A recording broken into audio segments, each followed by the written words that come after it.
Selamat pagi anak didik kami. Hari ini Senin 19 Juli pembelajaran TIK Teknologi Informasi dan Komunikasi kelas 4 yang dibawakan oleh Bapak Guru. Ya, kamu sudah kenal. Baik. Yang pertama yaitu bab 1 pengetahuan dasar komputer. Sudah? Ya, pengetahuan dasar. Jadi kamu harus kenal dulu yaitu dasar dari komputer. Tujuannya adalah supaya kamu dapat nanti mengidentifikasi pengetahuan dasar komputer, dan yang kedua kamu dapat mengidentifikasi komponen utama komputer. Baik, langsung saja. Sebelum kita memulainya, kita berdoa, ya. Doa saya pimpin demi nama Bapa dan Putra dan Roh Kudus. Amin.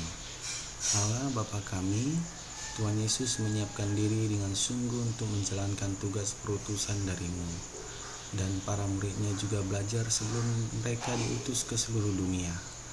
Maka kami pun ingin belajar dengan baik untuk menyiapkan hari depan kami. Pertama-tama ya Bapa, kami bersyukur atas kesempatan belajar yang Kau berikan ini. Kami mohon terangilah akal budi kami supaya cepat memahami bahan yang kami pelajari. Berilah kami semangat belajar yang tinggi supaya kami dapat belajar dengan rajin, tekun, dan teratur.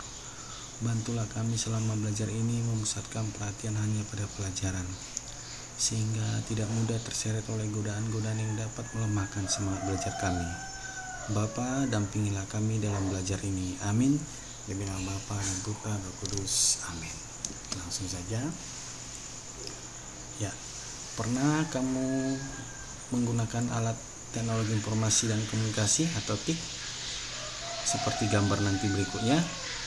Saat ini memakai alat TIK untuk bermain, belajar, dan berkomunikasi seperti handphone, PlayStation, dan komputer.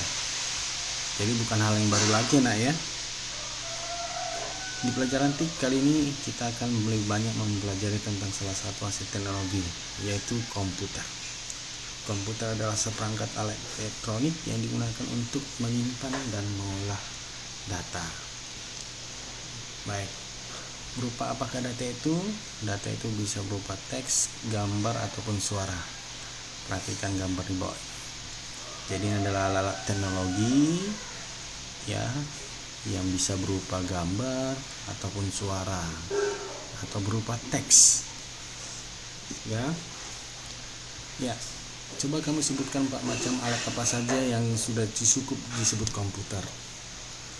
Ya, pertama harus ada layar monitornya, harus ada keyboardnya, mouse-nya, dan CPU.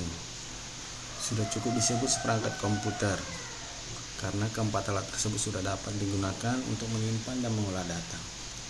Tetapi peralatan lain seperti printer, speaker, dan sebagainya yang sering kalian lihat ini adalah alat pendukungnya kerja komputer yang tidak juga kalah pentingnya ya. Jadi yang pertama yaitu monitor. Nah, jadi ini adalah tampilan monitor. Kita akan mempelajari 4 perangkat komputer yang utama ya. Ya, monitor adalah alat yang berfungsi untuk menampilkan dan melihat data berupa huruf, angka, dan gambar. Jadi monitor ini hanya menampilkan, melihat ya, supaya kita dapat melihat yaitu data apa yang ditampilkannya. Sudah? Nah, kerjanya sama seperti televisi sekarang ini ya. Jadi monitor ini juga ada macam-macamnya ya. Monitor ini juga ada macam-macamnya. Kita lihat ya, monitor sekarang ini monitor itu ada bermacam-macam ya. Kita share dulu monitor LCD ya, monitor LCD. Jadi kalau yang sudah tipis seperti ini, slim, ini monitor LCD namanya ya. Nah, sedangkan monitor yang dulu yang mempunyai besar ya, berat, ini namanya monitor CRT ya. Dulu ini, sekarang sudah jarang orang memakai monitor yang seperti ini karena tidak efisien, makan tempat, ya. Sudah? Oke, baik, itu dia perkenalan dari monitor. Kita kembali ke pelajaran kita, yaitu ke PowerPoint-nya.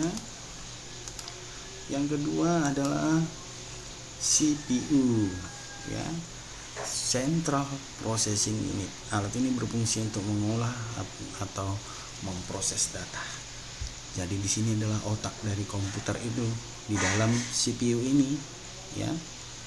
Jadi dia di sini untuk mengolah, memproses data. Apa yang kita ketik akan diproses dan akan ditampilkan ke dalam monitornya. Ya, kita lihat itu, kita dengar dulu, yaitu sekilas, yaitu CPU. Kita akan buka dulu CPU komputer. Apa saja di dalamnya? Ya, ini dia. Di dalam CPU komputer kira-kira begini di dalamnya semua, ya. Sudah?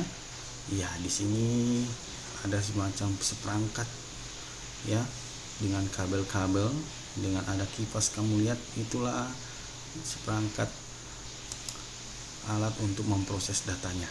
Jadi di dalamnya cukup rumit, ya, banyak sekali kabel-kabelnya, ya. Ya, inilah dia seperangkatnya alat yang ada di dalam CPU. Nanti kita akan pelajari satu persatu apa saja yang di dalamnya ini supaya kamu kenal. Oke, baik, kita berikutnya lagi adalah keyboard, papan ketik elektronik, di mana, ya, terdapat huruf, angka, dan simbol. Jadi di dalam keyboard ini ada hurufnya supaya kita mengintip. Jadi biasanya di keyboard ini huruf yang tampil di keyboard adalah semua tampilan huruf kapital, ya. Ada angka, ada simbol-simbol kamu di situ, ada tanda seru, pagar, hashtag, ya, dan lain-lainnya. Sudah? Oke, baik, berikutnya itu tadi mengenai sekarang mouse. Setelah keyboard, yang terakhir adalah seperangkat alat utama komputernya adalah mouse.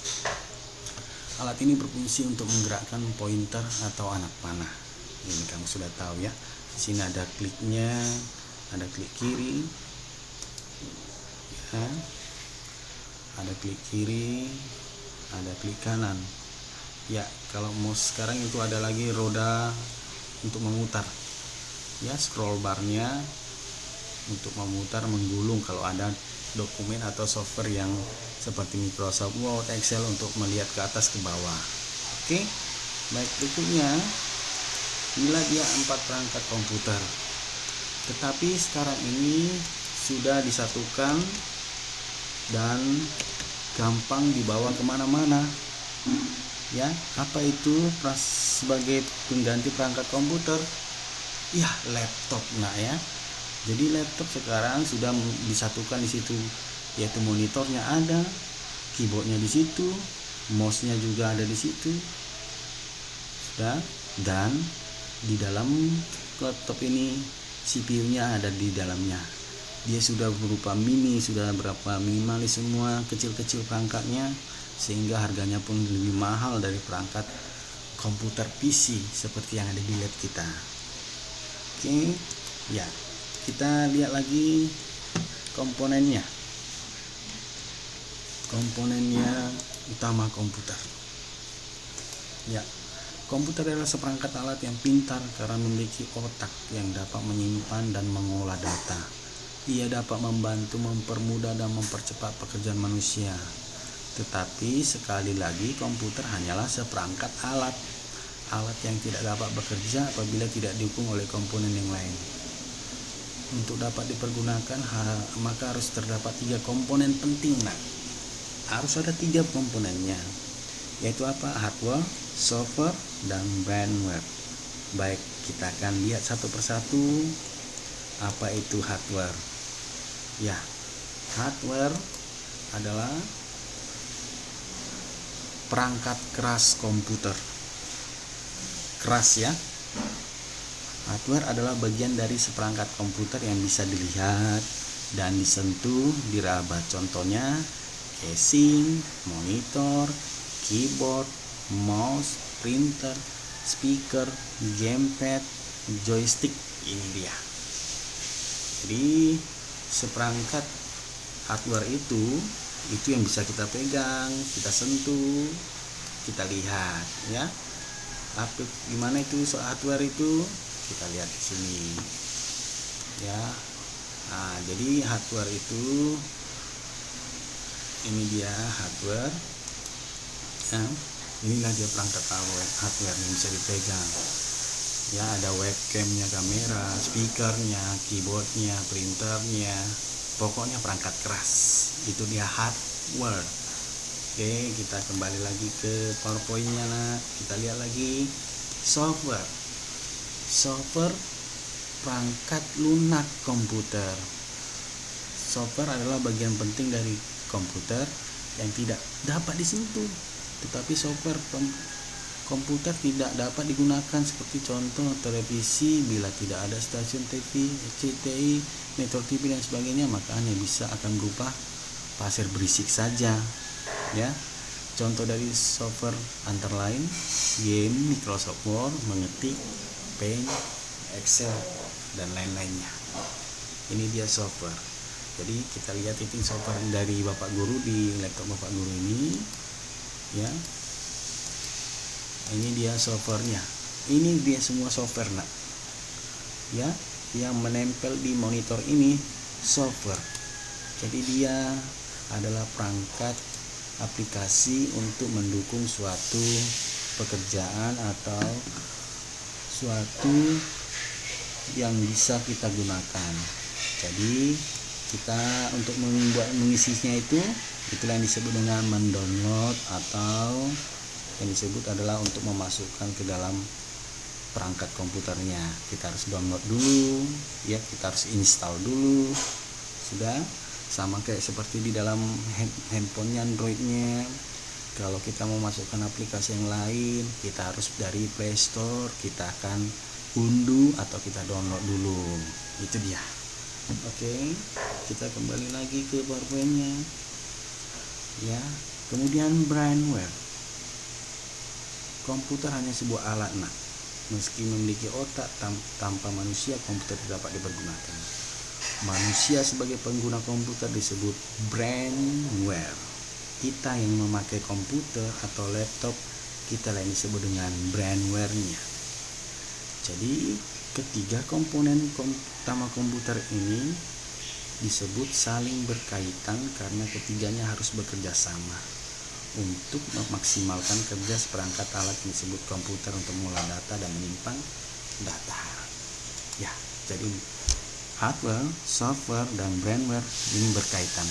Kalau tidak ada software, maka kita tidak bisa membuka suatu aplikasi atau pekerjaan yang mau kita kerjakan. Kalau belum di-download atau belum diinstal, kita nggak bisa bekerja. Begitu juga ada software, ya. Kalau hardware-nya saja, software-nya ada, brainware-nya tidak ada, ya komputer itu diam, tidak bekerja. Oke, baik, itulah penjelasan yang bisa Bapak sampaikan pada pagi hari ini. Bila ada pertanyaan, Bapak Guru mendampingi setiap jam pelajaran. Baik, terima kasih.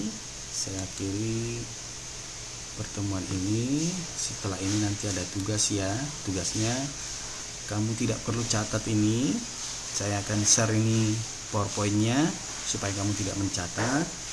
Tapi ada nanti tugas tidak banyak Bapak berikan, hanya mungkin 3 soal saja nantinya, ya. Baik, sebagai pantun penutup, jika ada jarum yang patah, jangan disimpan dalam peti. Jika ada kata-kata Bapak Guru yang salah, jangan simpan dalam hati. Jalan-jalan berliterasi. Sekian dan terima kasih. Baik, Bapak Guru akhiri pertemuan ini. Semoga pada materi yang Bapak sajikan ini menambah pengetahuan kamu. Akhir kata saya ucapkan terima kasih.